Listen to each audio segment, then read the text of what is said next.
নারায়ণগঞ্জে আগুনে পুড়ে গেছে একটি মার্কেটের ৩০টি দোকান। শনিবার ৬ ডিসেম্বর ভোর ৫টায় নগরীর নতুন পালপাড়া এলাকায় অবস্থিত সমীরকর মার্কেটের হোশিয়ারি ও বডি নিটিংয়ের দোকানগুলোতে এই অগ্নিকাণ্ডের ঘটনা ঘটেছে। প্রাথমিকভাবে আগুন লাগার সঠিক কারণ জানা না গেলেও বৈদ্যুতিক শর্ট সার্কিট থেকেই অগ্নিকাণ্ডের সূত্রপাত হতে বলে জানিয়েছে ফায়ার সার্ভিস। খবর পেয়ে ফায়ার সার্ভিসের ৫টি ইউনিট ঘটনাস্থলে পৌঁছে ১ ঘণ্টার চেষ্টায় আগুন নিয়ন্ত্রণে আনতে সক্ষম হয় বলে জানান নারায়ণগঞ্জ ফায়ার সার্ভিসের উপসহকারী পরিচালক আবদুল্লাহ আল আরিফিন। তিনি জানান, এ ঘটনায় কোনো হতাহতের ঘটনা ঘটেনি। প্রাথমিকভাবে ৩০টি দোকান পুড়েছে বলে জানা গেলেও এখন পর্যন্ত মোট ক্ষয়ক্ষতির পরিমাণ নির্ধারণ করা সম্ভব হয়নি।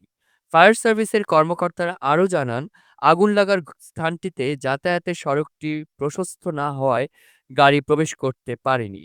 এছাড়া পানিরও সংকট ছিল, যার দরুন আগুন নেভাতে কিছুটা বেগ পেতে হয়েছে ফায়ার সার্ভিসের কর্মীদের।